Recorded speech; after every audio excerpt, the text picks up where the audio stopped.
আজকের রেসিপি আমার নিম বেগুনের ছেচকি। দেখুন কচি কচি নিম পাতা নিয়ে নিয়েছি, একটা বেগুন নিয়েছি।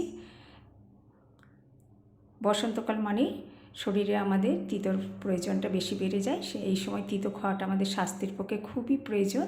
আর নিম পাতাটা যদি আপনারা একটু ভেজে বেগুনের সাথে খান, শরীরে অনেক রোগ থেকে মুক্তি পাওয়া যায়। যেমন ফোড়া, ফুসকুড়ি, হাম, বসন্ত সবই এখন শরীরে বেশি দেখা যায় এই বসন্তকালে। আর তিতোটা খেলে পরে তার থেকে অনেক রেহাই পাওয়া যায়। নিম পাতাটা আমাদের স্বাস্থ্যের পক্ষে খুবই ভালো।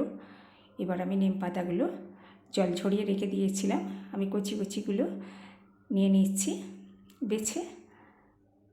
দেখুন লাল লাল যেগুলো ওইগুলোই আমি নেব, আর ওগুলো আমি শুকিয়ে রেখে দেবো। সবগুলো নেব না, ওগুলো আমি রোদ্রে শুকিয়ে একদম স্টোর করে রেখে দেবো, প্রয়োজন পড়লে তখন প্রয়োজনে খাওয়া যাবে।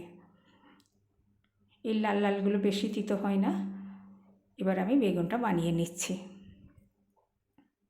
ছোটো ছোটো করে একদম কেটে নেব।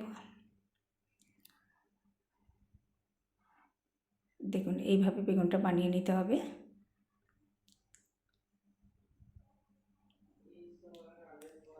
দেখুন নিম পাতাগুলো আমি বেছে নিয়েছি।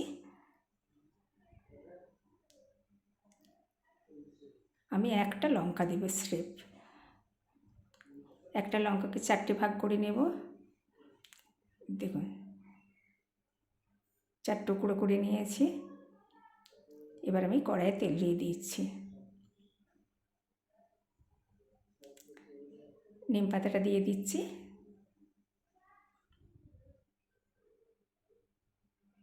ভালো করে নেড়ে ছেড়ে নেব, একদম শুকনো শুকনো মুড়মুড়ে হয়ে যাবে, তখন আমি উঠিয়ে নেব।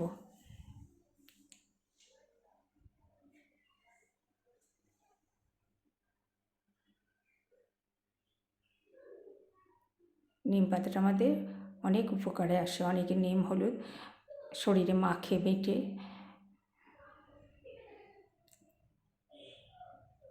ডেলি 2-3টে করে নিম পাতা এমনি চিবিয়ে জল খেলেও আমাদের স্বাস্থ্যে অনেক উপকার আসে। আর এই সময় কচি নিম পাতা হয়, কচি নিম পাতা যদি খাওয়া যায় সেটা তো খুবই ভালো। এইভাবে খেলে খুব ভালো লাগবে। দেখুন ভাজা হয়ে আসছে, কালারটা চেঞ্জ হয়ে যাচ্ছে। একদম ঝরঝরে করে ভেজে নিতে হবে, একদম মুড়মুড়ে হয়ে যাবে, তখন আমি উঠিয়ে নেব। দেখুন একদম কালারটা চেঞ্জ হয়ে গেছে, এবার আমি উঠিয়ে নিচ্ছি। তেলটা একদম টেনে নিয়েছে, একদম শুকনো হয়ে গেছে, এবার আমি উঠিয়ে নিলাম। আবার তেল দিয়ে দিচ্ছি। দেখুন 4 টুকরো করে কাঁচা লঙ্কাটা আমি দিয়ে দিলাম। 1 চিমটি কালো জিরে দিচ্ছি যাতে স্বাদ আসে ভাজাটার, সেই জন্য কালো জিরেটা দিলাম। আপনাদের ইচ্ছা না করলে নাও দিতে পারেন।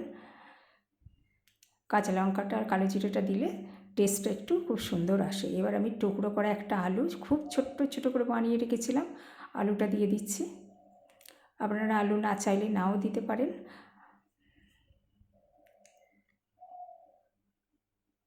এবার আমি আলুটা ভালো করে ভেজে নিচ্ছি। লবণ দিয়ে দিচ্ছি স্বাদ মতো, হলুদে দিচ্ছি অল্প পরিমাণ।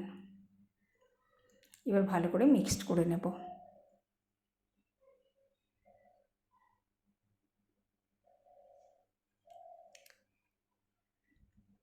তিতোটা বেশি চাইলে আলুটা না দিলেও হবে, আমি একটু তিতোটা যাতে কম হয় সেই জন্য আমি আলুটা একটু এখানে দিয়েছি। এবার আমি বেগুন কাটাগুলো দিয়ে দিলাম। এবার ভালো করে মিক্সড করে নিচ্ছি।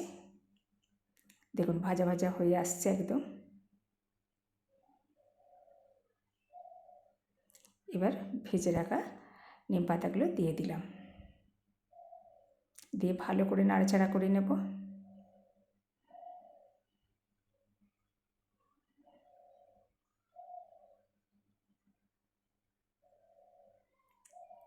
তিতোটা আমাদের এই বসন্তকালে খুবই প্রয়োজন।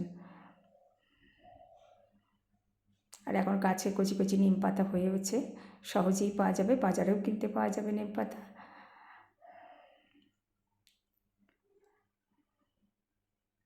হয়ে গেছে একদম আমার রেডি নিম পাতা আলু বেগুনের রেসিপি। আবার নতুন রেসিপি নিয়ে চলে আসবো।